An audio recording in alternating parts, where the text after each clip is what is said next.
زیب اس وقت تقریب سے خطاب کر رہے ہیں، آپ کو براہ راست چلتے ہیں۔ اس کافی ٹیبل بک کو ڈیجیٹلی بھی ڈاؤن لوڈ کر کے دیکھ سکتے ہیں، اور اس کے اندر اس کے ساتھ ساتھ جو تقاریب ہیں جس کو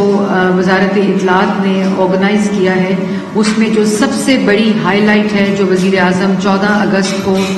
لانچ کریں گے، وہ پاکستان کے قومی ترانے کی ری ریکارڈنگ ہے۔ اور اس کی ری ریکارڈنگ جو ترانہ ہے ہمارا، وہ 1954 میں پہلی دفعہ ریکارڈ ہوا تھا، اور اس کے بعد جس طرح میوزیکل ٹیکنالوجی کی ایولیوشن ہوئی، تو اس کے بعد یہ پہلی دفعہ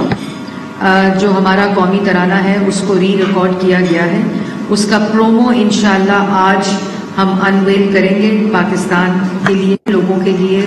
پاکستان کی عوام کے لیے، اور وزیر اعظم اس کا آفیشیل لانچ جو ہے پورے کا ترانے کا ری ریکارڈنگ کا، وہ 14 اگست کی صبح فلیگ ہوسٹنگ سیریمنی کے اندر کیا جائے گا۔ اس کا جو منفرد چیز ہے کہ اس کو پاکستان کے طول و عرض سے تمام جو آرٹسٹ ہیں، ووکلسٹ ہیں، انہوں نے اکٹھا، جس میں مائنورٹیز ہیں، جس میں ڈفرینٹ کلچرل ڈائیورسٹی کے لوگ ہیں، ان سب نے مل کر اس کو گایا ہے۔ اور یہ ایک بہت ہی یونیک اپرچونٹی ہے، اور یہ ایک ایسا پروجیکٹ ہے جو ہم سب کے لیے بطور پاکستانی باعث فخر ہے۔ اس کا پروسیس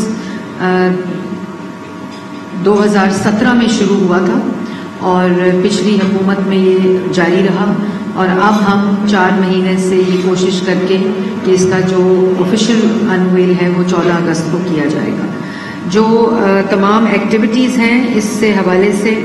اس میں بھی امپورٹنٹ چیز یہ ہے کہ 75 سال میں جتنے ہمارے ہیروز ہیں، ہمارا کلچر ہے، ہماری ہیریٹیج ہے،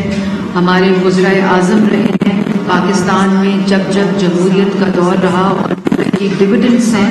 جو پاکستان کو ملے،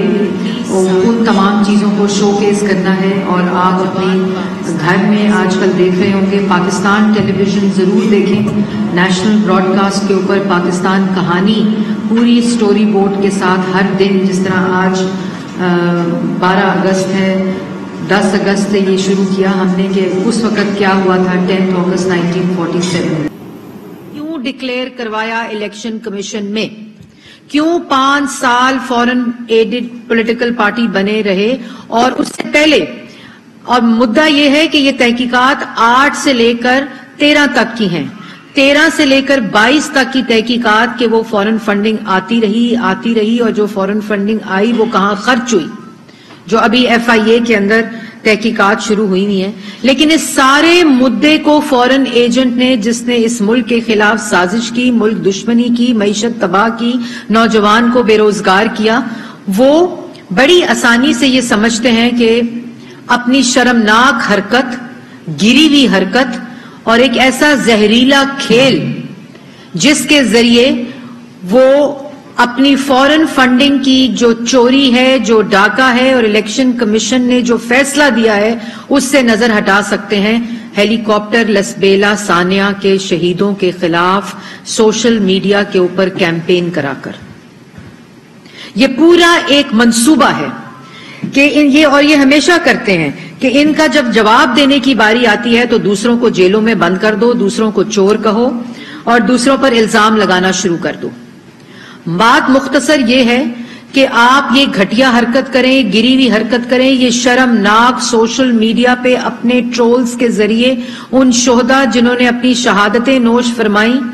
جو سیلاب زدگان کی مدد کے لیے گئے ہوئے تھے، ان کے خلاف پاکستان تحریک انصاف نے پوری مہم کا منصوبہ عمران خان صاحب نے اپنے ٹرولز کے ذریعے کیا۔ اور وہ گری ہوئی حرکت کے بعد جو عمران خان صاحب نے اپنے چیف آف جو ٹرانسکرپٹ خلاف،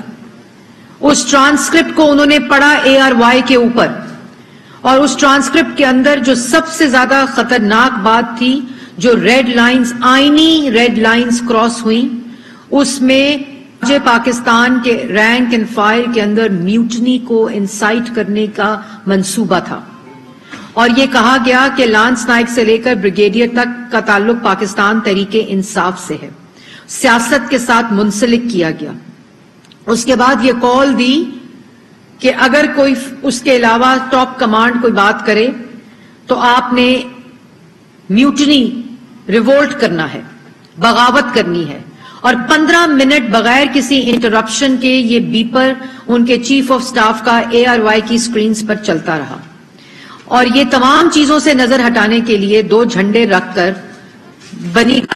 کل تو جھوٹ بولتے ہوئے پسینہ بھی آ رہا تھا کیونکہ خوف ساتھ ملا ہوا تھا. ان کو پکڑا گیا، ان کو پتا چل گیا ہے کہ فورن ایجنٹ بھی پکڑے گئے ہیں عمران خان صاحب بطور پولیٹیکل پارٹی بھی فورن ایڈٹ کرا دی.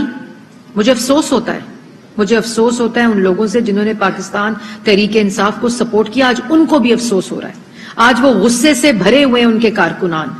کہ ان کو پتہ نہیں اور عہدیداران کے اکاؤنٹس میں پیسہ منگاتے رہے فورن کمپنیوں سے، فورن نیشنل سے. اور وہ کل جب بیٹھے ہوئے تھے، جب وضاحتیں دے رہے تھے، دوسروں پر الزام لگا رہے تھے اور اپنے آپ کو نواز شریف کے ساتھ ملا رہے تھے، تو اس وقت یہ بھی بتا دیتے کہ بیری سی شنپ سے پیسہ کیوں لیا، کتنا لیا اور فورن فنڈنگ کیوں لی. یہ بھی بتا دیتے تھے کہ اندر دوسانجھ نے کتنے پیسے دیے اور کیوں دیے اور وہ فورن فنڈنگ کہاں سے آئی. یہ بھی بتا دیتے کہ لیزا سی نے کتنے پیسے دیے اور وہ پیسے کیوں لیے جب پولیٹیکل پارٹی آرڈر 2002 کے تحت آپ پیسے فورن فنڈنگ کمپنی، انڈیویجول اور ملک کے اندر کمپنی سے نہیں لے سکتے. یہ بھی بتا دیتے کہ چارلز ایس ہینز نے آپ کو پیسہ کیوں دیا تھا. یہ بھی بتاتے کہ چرنجیت سنگھ نے آپ کو پیسہ کیوں دیا تھا اور ورشا لوتھرا نے آپ کو فورن فنڈنگ کس لیے دی تھی. یہ بھی بتاتے کہ جو عارف نقوی صاحب ہیں چیریٹی فنڈ ریزنگ فرنٹ مین ہونے کی اس میں کہ تاکہ باقی جو کمپنیز ہیں جو ان کو فورن فنڈنگ عمران خان صاحب کو چیریٹی میں دے رہی ہیں ووٹن کرکٹ کلب کے اوپر، فرنٹ مین عارف نقوی صاحب بنے رہے اور وہاں جو چیریٹی فنڈ ریزنگ ہوئی اس کو سیاسی مقاصد کے لیے استعمال کرتے رہے. یہ بھی بتا دیتے. تو یہ گھٹیا زہریلا کھیل کھیلنے سے آپ کی جو ہماری نظر ہے عوام کی، جو آپ سے سوال آج پاکستان تحریک انصاف کا اور پاکستان کی عوام یہ پوچھ رہی ہے کہ یہ فورن فنڈنگ کیوں لی ہے. اور یہ بھی بتا دیتے وہ 4 لوگ جو اپنا بیان قلم بند کرا چکے ہیں، جو ذاتی ملازم ہیں پاکستان تحریک انصاف سیکریٹریٹ کے، طاہر اقبال صاحب، محمد ارشد، نعمان افضل اور محمد رفیق صاحب، جو کہتے ہیں کہ ہم سے بلینک چیک سائن کر کے لیے جاتے تھے اور ہمیں کچھ پتا نہیں تھا کہ یہ فورن فنڈنگ کہاں سے آتی ہے، اکاؤنٹس میں آتی ہے، اور وہ چیک نکال لیا جاتا تھا ہمارے اکاؤنٹ سے اور اس کے علاوہ ہمیں کوئی معلوم نہیں. اس کے بارے میں بھی بتا دیتے. آپ کا مطلب ہے کہ شہداء کے خلاف کیا یوں زہریلا کھیل کھیل کر آپ فوراً مریم اورنگزیب اس وقت پریس کانفرنس کر رہی ہیں جس کا کچھ